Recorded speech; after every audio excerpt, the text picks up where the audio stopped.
Hi all. നമുക്ക് Kerala PSC technical exams എന്ന് പറയുന്നത് പണ്ട് ഒരുപാട് ഗ്യാപ്പ് വന്ന് നിയമനത്തിനും ഒരുപാട് സമയം എടുക്കുന്നു, ലിസ്റ്റ് വരാനും ഒരുപാട് സമയം എടുക്കുന്നു, അങ്ങനെ ഒരുപാട് പ്രശ്നങ്ങളുണ്ടായിരുന്നു. പക്ഷേ ഇപ്പോൾ നോട്ടിഫിക്കേഷൻസ് വന്ന് വിതിൻ 3 monthsനുള്ളിൽ എക്സാം നടത്തിക്കൊണ്ട് PSC ചരിത്രം സൃഷ്ടിക്കുകയാണ്. അപ്പോൾ നമുക്കിപ്പോൾ റീസെൻ്റായിട്ട് വന്ന assistant engineer pollution control board notification നമുക്ക് വന്നു. അപ്ലൈ ചെയ്ത് കഴിഞ്ഞ ഉടനെ തന്നെ നമുക്ക് കൺഫർമേഷൻ വന്നിരിക്കുകയാണ്. ജാനുവരി മാസത്തിൽ ഇതിൻ്റെ പരീക്ഷ ഉണ്ടായിരിക്കും. സോ നമ്മുടെ ഇന്നത്തെ വീഡിയോ എന്ന് പറയുന്നത് നമുക്ക് കൺഫർമേഷൻസ് കൊടുക്കാനായിട്ട് വന്നിട്ടുള്ള പോസ്റ്റുകളും അതിൻ്റെ ലാസ്റ്റ് ഡേറ്റ് കൺഫർമേഷൻ ഡീറ്റെയിൽസും അതുപോലെ തന്നെ എക്സാം ഡേറ്റ്സുമാണ് നമുക്ക് പറയാനുള്ളത്. സോ നമുക്ക് വീഡിയോയിലേക്ക് കടക്കാം. ആദ്യമായിട്ട് നമുക്ക് അസിസ്റ്റന്റ് എഞ്ചിനീയർ 357/2025 ആണ്. ഈ വർഷം തന്നെ വന്ന നോട്ടിഫിക്കേഷനാണ്. നമ്മൾ അപ്ലൈ ചെയ്ത് കഴിഞ്ഞിട്ടേ ഉള്ളൂ. കേരള സ്റ്റേറ്റ് പൊല്യൂഷൻ കൺട്രോൾ ബോർഡിൽ അസിസ്റ്റന്റ് എഞ്ചിനീയർ പോസ്റ്റാണ്. നമുക്ക് ലാസ്റ്റ് ഡേറ്റ് ഓഫ് കൺഫർമേഷൻ എന്ന് പറഞ്ഞാൽ 11/11/2025 ആണ്. നല്ല നമ്പറാണ് അല്ലേ? 11/11/2025 ആണ്. അതായത് നിങ്ങൾ ആ ഒരു ഡേറ്റിന് മുന്നേ തന്നെ നവംബർ 11 മുന്നേ തന്നെ കൺഫർമേഷൻ കൊടുക്കുക. എക്സാമിനേഷൻ്റെ ഡേറ്റ് വരുന്നതെന്ന് പറഞ്ഞാൽ 19/1/2026 ആണ്. അതായത് ജാനുവരി 19 ആണ് നമ്മുടെ എക്സാം ഡേറ്റ് എന്ന് പറയുന്നത്. ദെൻ നമുക്ക് അടുത്തത് ജൂനിയർ ഇൻസ്ട്രക്ടറാണ്. ഇൻഡസ്ട്രിയൽ ട്രെയിനിങ് വകുപ്പിൽ junior instructor information communication technology system മെയിൻ്റനൻസിൽ നമുക്ക് അതും കൺഫർമേഷൻ ഡേറ്റ് 11/11 തന്നെയാണ്. ഡേറ്റ് ഓഫ് എക്സാമിനേഷൻ എന്ന് പറഞ്ഞാൽ 16/1/2021 ആണ്. അതായത് ജാനുവരി 16 നമ്മുടെ ഒരു എക്സാമിനേഷൻ ഡേറ്റ് വരുന്നത്. നമ്മുടെ കാറ്റഗറി നമ്പർ എന്ന് പറഞ്ഞാൽ 099/2025 ആണ്.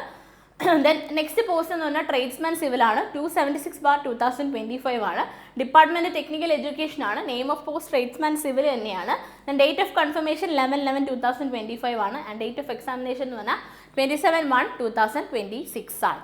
So this is the next post tradesman സിവിലാണ്. അപ്പോൾ ഡേറ്റ് ഓഫ് എക്സാമിനേഷൻ മറക്കണ്ട, 27/1 ആണ്. അപ്പോൾ ആദ്യം നമുക്ക് എക്സാം ആണ് നടക്കുന്നത്. അതിനുശേഷമാണ് ട്രേഡ്സ്മാൻ വരുന്നത്. നിങ്ങൾക്കറിയാം ITI യോഗ്യതയാണ്. സോ ബിടെക്കുകാരൊക്കെ അപ്ലൈ ചെയ്തിട്ടുണ്ടായിരിക്കും. സോ എക്സാം ആദ്യം ഫോക്കസ് ചെയ്ത് അതിൻ്റെ കൂടെ ബാക്കി വരുന്ന ദിവസങ്ങളിൽ വേണം നമുക്ക് എക്സ്ട്രാ വരുന്ന എഞ്ചിനീയറിംഗ് ഡ്രോയിങ്ങും ബാക്കി ടോപ്പിക്സ് ഒക്കെ പഠിക്കാനായിട്ട്.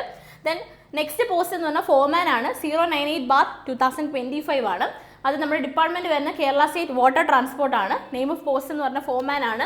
ലാസ്റ്റ് ഡേറ്റ് ഓഫ് കൺഫർമേഷൻ എന്ന് പറഞ്ഞാൽ 11/11/2025 ആണ്. ഡേറ്റ് ഓഫ് എക്സാമിനേഷൻ എന്ന് പറഞ്ഞാൽ 13/1/2026. അതായത് ജാനുവരി 13 നമുക്ക് ഇതിൻ്റെ ഒരു ലാസ്റ്റ് ഡേറ്റ്, നമ്മുടെ എക്സാമിനേഷൻ ഡേറ്റ് എന്ന് പറയുന്നത്. സോ നമുക്ക് കൺഫർമേഷൻ എല്ലാം 11/11 തന്നെയാണ്. അടുത്ത പോസ്റ്റ് മീറ്റർ റീഡർ ആണ്. വാട്ടർ അതോറിറ്റി മീറ്റർ റീഡർ ആണ്. എക്സാമിനേഷൻ വരുന്നത് ജാനുവരി 29 അപ്പോൾ മീറ്റർ റീഡർ പോസ്റ്റിലേക്ക് ഒരുപാട് പേര് അപ്ലൈ ചെയ്തിട്ടുണ്ടായിരിക്കും. സോ കൺഫർമേഷൻ 11/11 മുന്നേ കൊടുക്കുക. ആൻഡ് ഇത്രയാണ് നമ്മുടെ ടെക്നിക്കൽ പോസ്റ്റുകളിലേക്കുള്ള കൺഫർമേഷൻസ് വന്നിട്ടുള്ളത്. സോ കൺഫർമേഷൻ്റെ ലാസ്റ്റ് ഡേറ്റ് എന്ന് പറഞ്ഞാൽ 11/11/2025 ആണ്. അതായത് നവംബർ 11 ആണ് നമ്മുടെ ലാസ്റ്റ് ഡേറ്റ് എന്ന് പറയുന്നത്. സോ അതിനുള്ളിൽ തന്നെ അപ്ലൈ ചെയ്യാനായിട്ട് നോക്കുക. അപ്ലൈ ചെയ്തവർ കൺഫർമേഷൻ കൊടുക്കാനായിട്ട് നോക്കുക. മാത്രമല്ല എക്സാം ഡേറ്റ് അടുപ്പിച്ച് സ്റ്റഡി പ്ലാൻ പ്രിപ്പയർ ചെയ്ത് പഠിക്കാൻ നമുക്ക് അധികം സമയമില്ല. ഇതിൽ നിന്നൊക്കെ നമ്മൾ മനസ്സിലാക്കേണ്ട ഒരു കാര്യം എന്താണെന്ന് വെച്ച് കഴിഞ്ഞാൽ നോട്ടിഫിക്കേഷൻ വന്നിട്ട് പഠിക്കാം എന്നുള്ള തീരുമാനം മാറ്റി നോട്ടിഫിക്കേഷൻ വരാൻ സാധ്യതയുള്ള പോസ്റ്റുകൾക്ക് ഇപ്പം തന്നെ പഠിച്ചു തുടങ്ങുക. കണ്ടിന്യൂസ് ആയിട്ട് പഠിക്കുന്നവർക്ക് മാത്രമേ ഇനി ടെക്നിക്കൽ പോസ്റ്റുകളിൽ നമുക്ക് ഒരു ഫ്യൂച്ചർ കാണാൻ സാധിക്കുന്നുള്ളൂ. കാര്യം വെച്ച് കഴിഞ്ഞാൽ കുറഞ്ഞ സ്പാനിനുള്ളിൽ 2 മാസത്തിനുള്ളിൽ ഒരു വലിയ സിലബസ്, എസ്പെഷ്യലി PCB ഒക്കെ എടുക്കുകയാണെങ്കിൽ കെമിക്കൽ എഞ്ചിനീയറിംഗും മാത്സും ഒക്കെ എക്സ്ട്രാ പഠിക്കാനുണ്ട്.